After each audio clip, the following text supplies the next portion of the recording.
గాంధీ జయంతి నాటికి మిర్యాలగూడ మున్సిపాలిటీని చెత్తరహిత మున్సిపాలిటీగా తీర్చిదిద్దాలని జిల్లా కలెక్టర్ బి చంద్రశేఖర్ మున్సిపల్ అధికారులను ఆదేశించారు. చెత్త పేరుకుపోవడం వల్ల దోమలు, కుక్కల బెడద, వ్యాధులు పెరుగుతాయని, తద్వారా ప్రజలు ఇబ్బందులు పడతారని, అందువల్ల మున్సిపల్ అధికారులు, సిబ్బంది పారిశుద్ధ్యంపై ప్రత్యేక దృష్టి కేంద్రీకరించాలన్నారు. బుధవారం జిల్లా collector B Chandrasekhar Miryalaguda municipal సమావేశ హాలులో మిర్యాలగూడ మున్సిపాలిటీ ద్వారా అమలు చేస్తున్న కార్యక్రమాలను స్థానిక శాసనసభ్యులు బత్తుల లక్ష్మారెడ్డితో కలిసి సమీక్షించారు.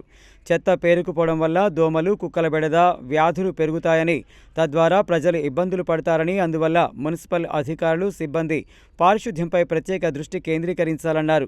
శానిటేషన్ సిబ్బంది తప్పనిసరిగా ఇంటింటికి వెళ్లి తడి చెత్త, పొడి చెత్త వేరువేరుగా సేకరించాలని, సేకరించిన చెత్తను డంపింగ్ యార్డుకు తీసుకెళ్లి బయో మైనింగ్ చేయాలని ఆదేశించారు. జవాన్లు, సిబ్బంది ఇకపై ఆన్లైన్ అటెండెన్స్ ఇవ్వాలని, ఎవరూ విధులకు హాజరు కాకుండా కఠిన చర్యలు తీసుకుంటామని, మున్సిపల్ కమిషనర్, వార్డు అధికారులు తప్పనిసరిగా వార్డులలో పర్యటించాలని, ప్రజలు ఎక్కడ పడితే అక్కడ చెత్త వేయకుండా చూడాలని, ప్రత్యేకించి మున్సిపాలిటీలో చెత్త వేసే ప్రదేశాలు ఉండరాదని, ప్రస్తుతం 30 చోట్ల చెత్త వేసే ప్రదేశాలను గుర్తించినట్లు అధికారులు తెలుపగా, వాటి సంఖ్యను పూర్తిగా తగ్గించి అక్టోబర్ 2 నాటికి చెత్త రహిత మున్సిపాలిటీగా చేయాలన్నారు.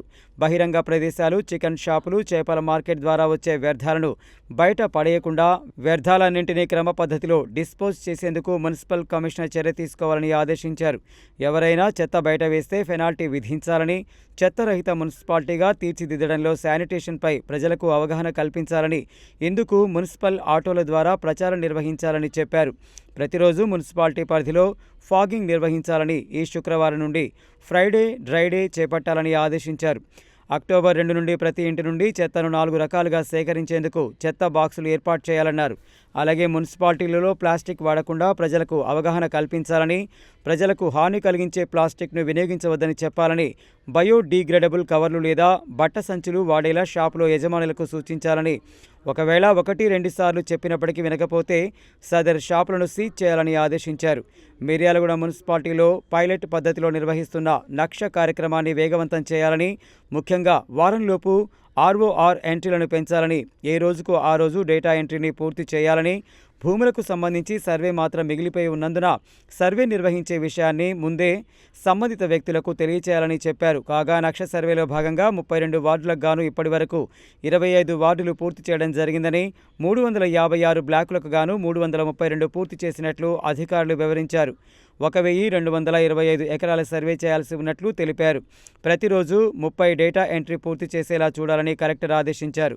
మున్సిపాలిటీలో ప్రజలకు తాగునీరు ఇబ్బందులు లేకుండా చూడాలని, ప్రతి ఇంటికి, ప్రభుత్వ సంస్థలకు అన్ని చోట్ల తాగునీరు వచ్చేలా వార్డు అధికారులు చూడాలని, ఎవరికీ ఇబ్బంది కలగకుండా చూసుకోవాలని చెప్పారు.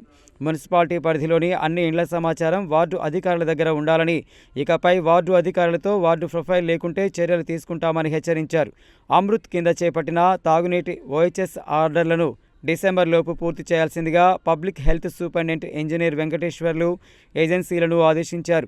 మున్సిపాలిటీకి ప్రధాన ఆదాయమైన ఆస్తి పన్ను వసూళ్లపై ప్రత్యేక దృష్టి కేంద్రీకరించాలని, 16 కోట్ల రూపాయలకు గాను కేవలం 20% మాత్రమే వసూలు చేయడం జరిగిందని తెలిపారు. వార్డు అధికారులు ఈ అంశంపై ప్రత్యేక దృష్టి కేంద్రీకరించి పన్నులు వసూలు చేయాలన్నారు. ప్రస్తుతం వర్షాలు పడేందుకు అవకాశం ఉన్నందున వన మహోత్సవం కింద మొక్కలు నాటాలని, ఈ నెల 30% లక్ష్యాలు సాధించేందుకు దృష్టి సారించాలన్నారు. మున్సిపాలిటీలో చేపట్టిన రోడ్లు, సెంట్రల్ మీడియన్, ఫ్లైఓవర్ సుందరీకరణపై కలెక్టర్ సమీక్షించారు. మిర్యాలగూడ శాసనసభ్యులు బత్తుల లక్ష్మారెడ్డి మాట్లాడుతూ, మున్సిపల్ పరిధిలో చేపట్టిన తాగునీటి పనులకు అత్యంత ప్రాధాన్యత ఇచ్చి పూర్తి చేయాలని అన్నారు.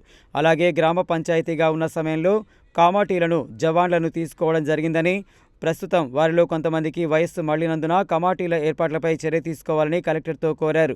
పట్టణాన్ని పరిశుభ్రంగా ఉంచడంలో హాస్పిటల్, బస్టాండ్, కూరగాయల మార్కెట్, వైకుంఠధామం తదితర ప్రదేశాల వద్ద ప్రజలకు ఇబ్బంది కలగకుండా పారిశుద్ధ్యాన్ని పకడ్బందీగా నిర్వహించాలన్నారు. శానిటేషన్ పైనే ప్రజల ఆరోగ్యం ఆధారపడి ఉంటుందని, ఇందుకు ప్రజాప్రతినిధులుగా తాము కూడా పూర్తి సహకారం అందిస్తామని తెలిపారు. అధికారులు, మున్సిపల్ సిబ్బంది ప్రజలకు అందుబాటులో ఉండాలని, ప్రతిరోజు తాగునీరు, విద్యుత్పై ప్రత్యేక దృష్టి సారించాలని కోరారు. మున్సిపల్ పరిధిలోని ఎన్ఎస్పీ క్యాంపు, చింతపల్లి, అడవిదేవులపల్లిలో స్థలాలు ఉన్నందున సబ్ స్టేషన్ల మంజూరుకు సహకరించాలని జిల్లా కలెక్టర్తో కోరారు. అలాగే విద్యుత్ సమస్య లేకుండా విద్యుత్ స్తంభాలు, వైర్ల కోట, మిర్యాలగూడకు రావడం లేదని ఈ విషయంపై దృష్టి సారించాలని విజ్ఞప్తి చేశారు. మున్సిపల్ ఆదాయ మార్గాన్ని పెంచేలా మున్సిపాలిటీ ప్రజాప్రతినిధులు, ప్రత్యేకించి మున్సిపల్ కౌన్సిలర్లు అధికారులకు సహకరించాలని చెప్పారు. మిర్యాలగూడ మున్సిపల్ పరిధిలోని విస్తరించి ఉన్న జాతీయ రహదారిపై 4 చోట్ల ప్రమాదాలు జరిగేందుకు అవకాశం ఉందని, అక్కడ ప్రమాదాలు జరగకుండా వై జంక్షన్లను ఏర్పాటు చేసేందుకు చర్యలు తీసుకోవాల్సిందిగా కోరారు. పట్టణం మొత్తం రహదారులపై తోపుడు బండ్లు, చిరు వ్యాపారాలు చేసుకునేవారు స్థలాలను ఆక్రమించడం వల్ల ప్రజలకు ఇబ్బందులు కలుగుతున్నాయని, ఈ విషయంపై దృష్టి సారించి చర్యలు తీసుకోవాలని కలెక్టర్తో కోరారు. అంతకుముందు జిల్లా కలెక్టర్, ఎమ్మెల్యేలు ప్రాంతీయ వైద్యశాలలో వికలాంగుల ప్రత్యేక వైకల్య నిర్ధారణ కేంద్రాన్ని, ఊయల కేంద్రాన్ని, డేటా ఎంట్రీ కేంద్రాల్ని ప్రారంభించారు. ఈ సందర్భంగా ఆసుపత్రికి వివిధ రోగాలతో వచ్చిన పేషెంట్లతో మాట్లాడుతూ వారి వివరాలను అడిగి తెలుసుకున్నారు. Municipal chairman Sudha Balakrishna, vice chairman Gudipati Sirisha, స్థానిక సంస్థల ఇన్ఛార్జ్ అదనపు కలెక్టర్, జడ్పీసీఈఓ ప్రేమ్ కరణ్ రెడ్డి, జిల్లా వైద్య ఆరోగ్య శాఖ అధికారి doctor Rahul, DCHS doctor Matru, RDO Ramana Reddy, DRDO Shekar Reddy, municipal commissioner Nara Srija Reddy, ఇతర అధికారులు, ప్రజాప్రతినిధులు ఉన్నారు.